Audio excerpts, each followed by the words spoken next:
Det här är Kirkwall, huvudstad på Orkneyöarna. Den sista utposten innan Atlanten tar över och en plats där vädret bestämmer över dagen. Idag bor här ungefär 8000 personer i en liten stad där allting tycks gå i sitt eget tempo. I alla fall om man jämför med storstäder som Edinburgh, Glasgow eller London. Orkneyöarna ligger strax norr om Skottland och här har människor bott i tusentals år och levt på vad havet och det karga landskapet kunnat ge.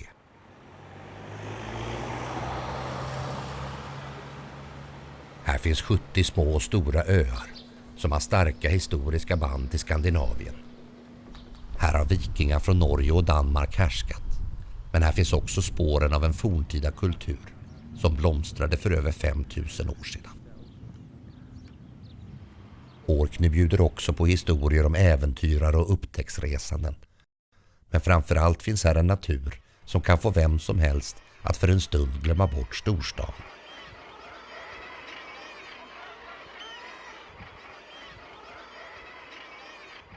Men den bästa platsen att börja jakten på Orkneys långa historia är nog den stora Sankt Magnus-katedralen som ligger mitt i Kirkwall.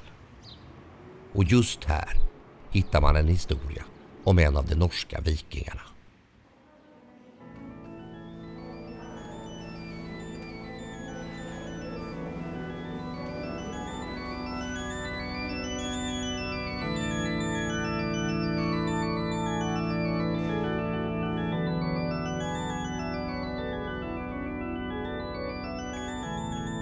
Katedralen har fått sitt namn efter den norske vikingen Magnus Erlendsson som levde här på Orkney i slutet på 1000-talet. Redan på 800-talet hade Orkney intagits av de norska vikingarna som först använde öarna som bas för sina många plundringståg längs kusten och mot Skottland. Med tiden blev den norska besittningen ett kristnat och mer ordnat samhälle där Magnus som son till jarlen av Orkney fick ärva halva öriket. Den andra halvan gavs till hans kusin Håkon Paulsson. Och det dröjde inte länge förrän de bägge kom i strid. Och vid vad som egentligen skulle ha varit ett möte om förlikning slog helt enkelt Håkon ihjäl sin kusin Magnus.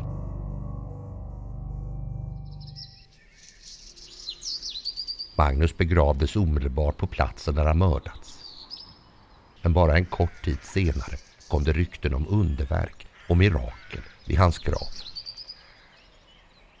Magnus förklarades som helgon och hans brorson Rögnvald yrkade på att en kyrka skulle byggas till hans minne.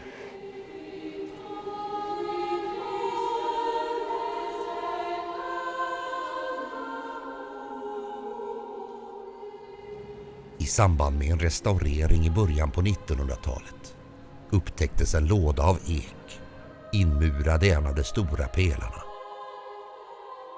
Den visade sig innehålla ett skelett med samma skador som Magnus fått när han mördades, så det var ingen tvekan om vems kvarlevor man hade upptäckt. Så nog är det bra att veta att den gamle vikingen Magnus Erlendsson faktiskt fått sin slutliga vila i den katedral som en gång uppfördes till hans minne.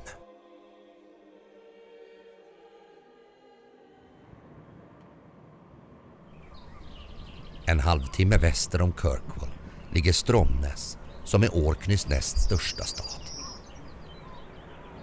Här finns en färjeförbindelse med Skottland, ett anrikt hotell och ett postkontor som stängde för 10 år sedan. Riktigt så illa är det nu ändå inte. Och faktum är att Stromness bjuder på en hel del spännande historia.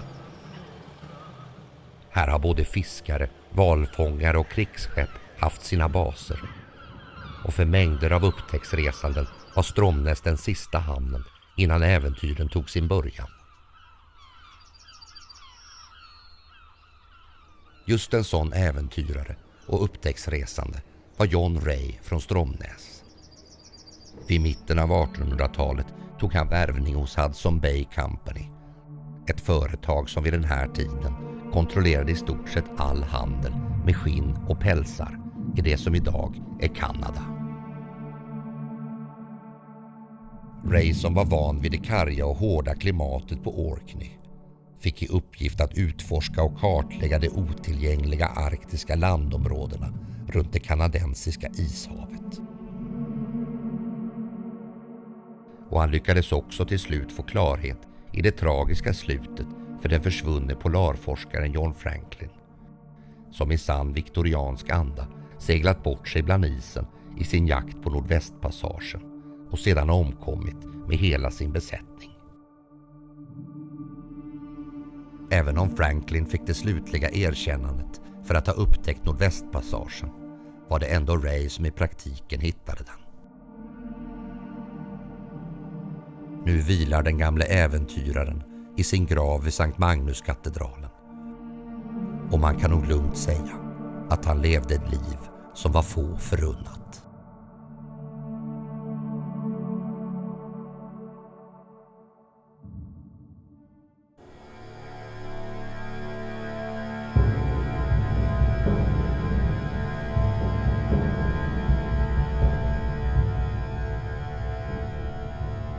Men långt innan både vikingar, valfångare och äventyrare levde här på Orkney fanns här en kultur som vi idag bara ser skuggorna av.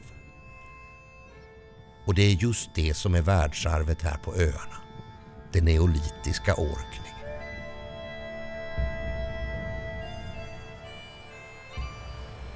När inlandsisen drog sig tillbaka började människorna sakta erövra de nya landområdena. Och ungefär 5000 år före Kristus inleddes den tid som man brukar kalla den neolitiska perioden. Det var nu som jakt och fiske utökades med jordbruk och djurhållning. Små byar växte fram och säkert också flera små kungariken. Allt tillsammans en kultur som lämnat efter sig hemlighetsfulla gravhögar och gåtfulla stencirklar. Gravhögen i Meishau byggdes redan 700 år före pyramiderna i Egypten. Och kanske var det här rent av en plats för soldyrkare. För när midvintersolens sista strålar sänker sig över landskapet lyser det också rakt in i högens inre kammare genom den trånga passagen. Kanske var den stora gravhögen också omgiven av en stor stencirkel, precis som den stora Brodgars ring som ligger bara några kilometer bort. Sannolikt var det här en plats för religiösa ritualer. Men faktum är att vi fortfarande inte vet säkert vad den användes till eller hade för syfte.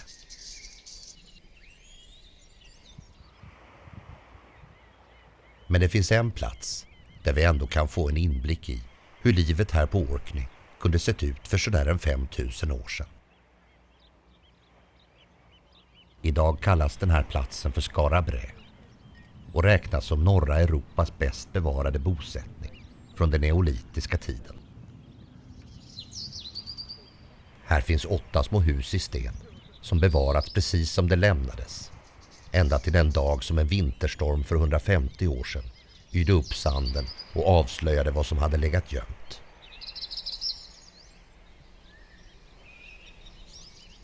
Varje hus är byggt enligt samma struktur. Ett stort rum med en eldstad i mitten. Sängar på varje sida och förvaringsutrymme. En rekonstruktion visar hur det kunde sett ut.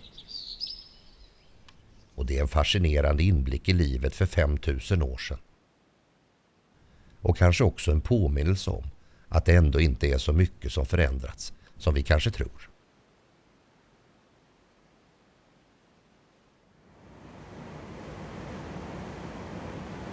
Den som vill utforska Orkneys alla 70 öar har att göra en stund. Och i Kirkwall är det bara att hoppa ombord på en färja. Orkneys öar bjuder på mängder av orörd och storslagen natur. Här hittar man mängder av fåglar som har sina boplatser i klippskrevorna längs kusten. Men kanske också en och annan säl som sträcker ut sig bland tången.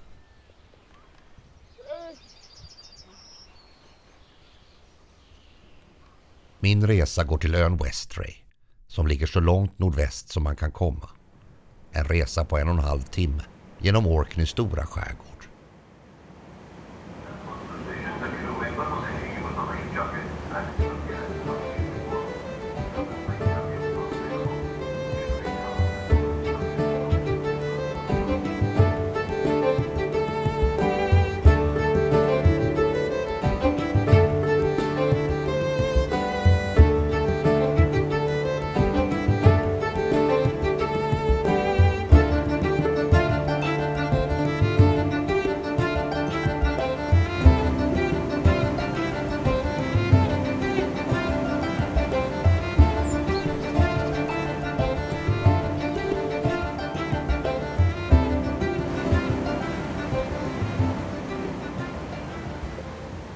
På Westray lever man idag precis som man gjort i alla tider. På fiske och djurhållning. Men idag utvecklas även turismen med människor som kommer hit för att uppleva naturen och djurlivet vid Europas yttersta gräns.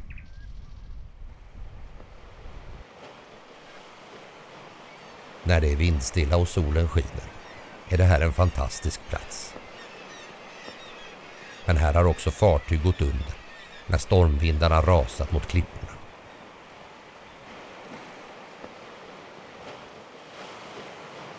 Varje höst och vår är Westray hemvist för stora mängder fåglar. Och vid fyren vid Nope Head väntar de stora fågelbergen.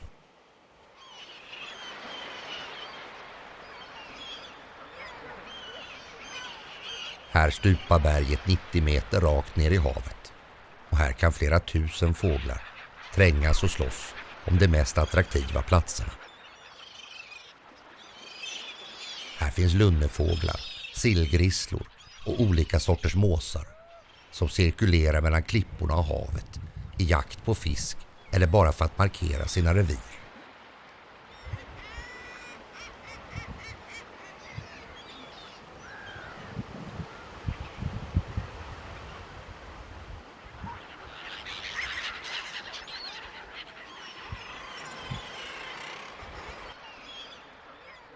En bit bort ligger en koloni sälar och kopplar av på klipporna.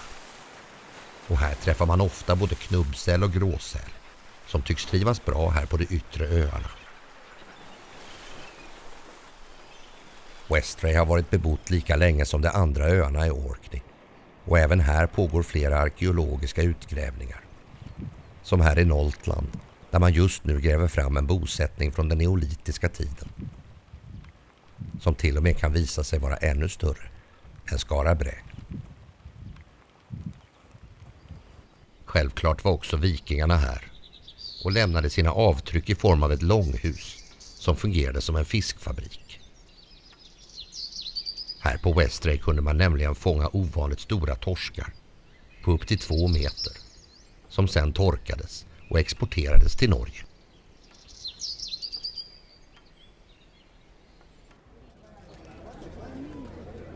Tillbaka i Kirkwall är det lördagkväll. Och här tycks det minsann vara någonting på gång. Och mycket riktigt, här kommer Kirkwalls egen säckpipsorkester för att sätta alla i lite feststämning så här på kvällen.